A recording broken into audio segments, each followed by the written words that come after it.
ദിനപത്രത്തിൽ എഴുതിയ ലേഖനത്തിൽ പ്രധാനമന്ത്രി നരേന്ദ്രമോദിയെ പ്രശംസിച്ചത് താൻ ബിജെപിയിൽ ചേരാൻ ഒരുങ്ങുന്നതിന്റെ സൂചനയല്ലെന്ന് കോൺഗ്രസ് എംപി ശശി തരൂർ.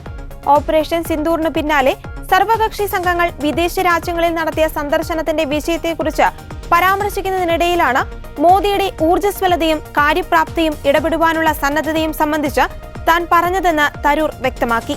കോൺഗ്രസ് നേതൃത്വവുമായുള്ള അഭിപ്രായ വ്യത്യാസത്തിന് പിന്നാലെ മോദിയെ പുകഴ്ത്തിക്കൊണ്ടുള്ള ലേഖനം തരൂർ ബിജെപിയിൽ ചേരുന്നതിന്റെ സൂചനകളാണെന്ന വിധത്തിൽ ചില മാധ്യമ റിപ്പോർട്ടുകൾ പ്രത്യക്ഷപ്പെട്ടിരുന്നു.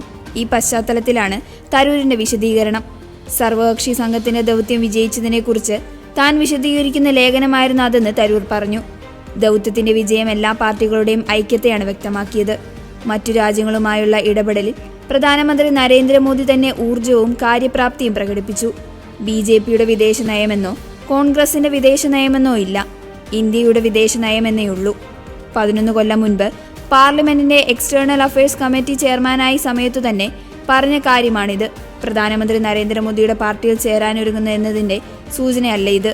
ഇത് ദേശീയ ഐക്യത്തെക്കുറിച്ചുള്ള പ്രസ്താവനയാണെന്ന് തരൂർ കൂട്ടിച്ചേർത്തു.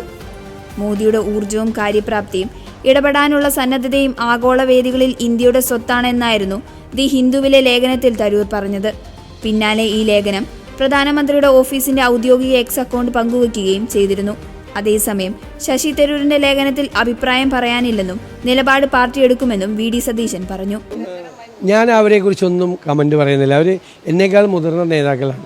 അപ്പോൾ അവരെക്കാൾ മുതിർന്ന ബോഡി നമ്മുടെ പാർട്ടിക്കകത്തുണ്ട്, AICC ആണ്. അതിനെക്കുറിച്ചൊക്കെ കമൻറ്റ് പറയേണ്ടത്.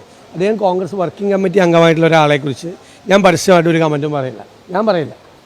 അത് പാർട്ടി നേതൃത്വമാണ് എന്താണ് ആ കാര്യത്തിൽ തീരുമാനമെടുക്കേണ്ടത്. എൻ്റെ ഭാഗത്ത് നിന്ന് അദ്ദേഹത്തെ പോലെ ഒരു മുതിർന്ന ഒരാളെക്കുറിച്ച് ഞാൻ കമൻറ്റ് പറയില്ല. ഞാനൊരു പാർട്ടി കോൺഗ്രസ് നേതാക്കളെക്കുറിച്ച് ഒരാളെക്കുറിച്ച് ഒരു കമൻറ്റും ഞാൻ പറയുന്നതിന് ഒരു അനൗചിത്യമുണ്ട്. ഞാൻ അതിലൊക്കെ താഴെ നിൽക്കുന്ന ഒരാളാണ്. ഞാൻ അദ്ദേഹത്തെ കുറ്റപ്പെടുത്തുന്നില്ല. അദ്ദേഹത്തിൻ്റെ സ്ഥാനത്ത് ആരാണെങ്കിലും അതിനുള്ള ന്യായീകരണങ്ങൾ തേടി പോവും. പക്ഷേ അദ്ദേഹം ഓർക്കേണ്ട ഒറ്റ കാര്യം, ഇടത്തെ കൈ PDPയുടെ തോളിലും വലത്തെ കൈ ഞാൻ ഇന്നലെ പറഞ്ഞ മാതിരി ആസാമിയുടെ തോളിലുമായിരുന്നു. അത്രയും ഒന്ന് ഓർത്താൽ മതി. അതെല്ലാ കേരളത്തിലെ ജനങ്ങൾക്ക് അറിയാം രണ്ട് കൈയും ആരുടെ തോളിലായിരുന്നു എന്ന്. അവരുടെ രണ്ട് കൈകളും ആരുടെ തോളിലായിരുന്നു എന്ന് നിലമ്പൂരിലെ ജനങ്ങൾക്ക് അത് ബോധ്യപ്പെട്ടുകൊണ്ടാണല്ലോ. ഇനി ഞങ്ങൾക്ക് വോട്ട് ചെയ്തത് വർഗീയവാദികളും തീവ്രവാദികളുമാണ്. നിങ്ങൾ ഈ നിലമ്പൂരിലെ ജനങ്ങളെ ഇങ്ങനെ അപമാനിക്കരുത്. പണ്ട് വിജയരാഘവൻ പറഞ്ഞു 65,000 വോട്ടിൻ്റെ ഭൂരിപക്ഷം ഉണ്ടായിരുന്നു പ്രിയങ്ക ഗാന്ധിക്ക്. അപ്പോഴും പറഞ്ഞു വർഗീയവാദികളും തീവ്രവാദികളുമാണ് പ്രിയങ്ക ഗാന്ധി ജയിപ്പിച്ചതെന്ന് പറഞ്ഞു. പക്ഷെ ഷൗക്കത്തിന് ജയിപ്പിച്ചതും വർഗീയവാദികളും തീവ്രവാദികളാണ്. അങ്ങനെയാണെങ്കിൽ കേരളം വലിയ അപകടകരമായ സ്ഥലമുള്ള 10,000 വർഗീയവാദികളും തീവ്രവാദികളുമുള്ള ഒരു കുഴപ്പം പിടിച്ച സ്ഥലമായി കേരളം മാറുമല്ലേ. പറയുമ്പോൾ ആരെക്കുറിച്ചാണ് പറയുന്നത്, ഈ നാട്ടിലെ ജനങ്ങളെക്കുറിച്ചാണ് പറയുന്നതെന്നുള്ള ബോധ്യം വേണം. എനിക്കറിയില്ല കണക്ക് അവർക്ക് എത്ര വോട്ടുണ്ടെന്ന് കണക്ക് അറിയാവുന്നവർക്കേ അറിയുള്ളൂ.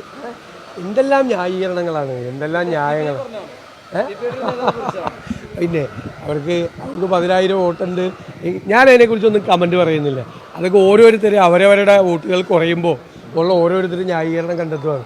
ഇപ്പോൾ LDF സ്ഥാനാർത്ഥി പറഞ്ഞു എന്ന് പറഞ്ഞതുപോലെ വിചാരിച്ചാൽ മതി. അത് അത്രയില്ല. അതിനൊന്നും എൻ്റെ ഭാഗത്തു നിന്നും മറുപടിയൊന്നും ഇല്ല. ഞങ്ങൾ അവരുടെ വോട്ട് വേണ്ടെന്ന് പറഞ്ഞല്ലോ പാർലമെൻറ്റ് തെരഞ്ഞെടുപ്പിൽ. കേരള രാഷ്ട്രീയ ചരിത്രത്തിൽ ഞങ്ങളല്ലാതെ ആരെങ്കിലും പറഞ്ഞില്ല. സ്നേഹപൂർവ്വം നിരസിച്ചു, വേണ്ടാന്ന് പറഞ്ഞു ഇല്ലേ, പറഞ്ഞല്ലേ ഓർമ്മയില്ലേ? പാർലമെൻറ്റ് തെരഞ്ഞെടുപ്പിൽ നിങ്ങളതൊന്നും ആഘോഷിച്ചില്ല. അതാണ് നിങ്ങളുടെ കുഴപ്പം. അതായിരുന്നു ആഘോഷിക്കപ്പെടേണ്ടിയിരുന്നത് കേരളത്തിൽ. അതൊന്നും ആഘോഷിച്ചില്ല നിങ്ങൾ. അതെടുത്ത ധീരമായ തീരുമാനങ്ങൾ എന്ന് പറയുന്നത് അതാണ്. UDFൻ്റെ രാഷ്ട്രീയ ചരിത്രത്തിലെ ഏറ്റവും വലിയ ധീരമായ തീരുമാനമായിരുന്നു അത്. ആ വോട്ട് വേണ്ടാന്ന് പറഞ്ഞു. പിന്നെന്തിനാ അവർ നമുക്ക് വോട്ട് ചെയ്യുന്നു? ഇപ്പോൾ ഉറപ്പായിട്ടും ഞാൻ പറഞ്ഞല്ലോ, അവർ ഭരിക്കട്ടെ തന്നെ. അവർ ഭരിച്ചവർ ഒന്നും കൂടി വഷളാകട്ടെ. ഓരോ ദിവസം കഴിയുന്നവരും ഒന്നും കൂടി വഷളാവും. അല്ലെങ്കിൽ ഇന്ന് രാജിവെക്കണമെന്നൊന്നും ഞാൻ പറയില്ല. അത് 5 വർഷത്തേക്കുള്ള മാൻഡേറ്റാണ് ജനങ്ങൾ കൊടുത്തിരിക്കുന്നത്. ഭരിക്കട്ടെ. അവർ വഷളായി. അവർക്ക് ഇനി അതിനകത്ത് രക്ഷപ്പെടാൻ പറ്റില്ല. കാരണം അവരൊരു കമ്മ്യൂണിസ്റ്റ് സർക്കാരല്ല, അതൊരു തീവ്ര വലതുപക്ഷ സർക്കാരാണ്. BJPയുമായി ഒരു അവിശുദ്ധമായ ബാന്ധവം ഉണ്ടാക്കിയിരിക്കുന്ന സർക്കാരാണ്. ഡൽഹിയിലിരിക്കുന്ന ഏമാന്മാരെ പേടിച്ച് ഭരിക്കുന്ന ഒരു ഗവൺമെൻറ്റാണ്. ജനങ്ങളെ മറന്നുപോയവരാണ്, മുതലാളിത്ത മനോഭാവമുള്ളവരാണ്, സാധാരണക്കാരെ മറന്നുപോയവരാണ്. അതിനൊക്കെയാണ് ജനം പ്രതിഫലം കൊടുത്തത്. അത് തിരിച്ചറിയാൻ അവർക്ക് പറ്റിയില്ലെങ്കിൽ ഞങ്ങൾക്ക് സന്തോഷം. ഇനിയും അത് തിരിച്ചറിയാതെ മുന്നോട്ട് പോയാൽ ഞങ്ങൾക്ക് കുറച്ചുകൂടി നല്ലതല്ലേ. അവരത് തിരിച്ചറിഞ്ഞ് നന്നായി പ്രവർത്തിച്ചാൽ ഞങ്ങൾക്ക് ബുദ്ധിമുട്ടല്ലേ. തിരിച്ചറിയരുത്.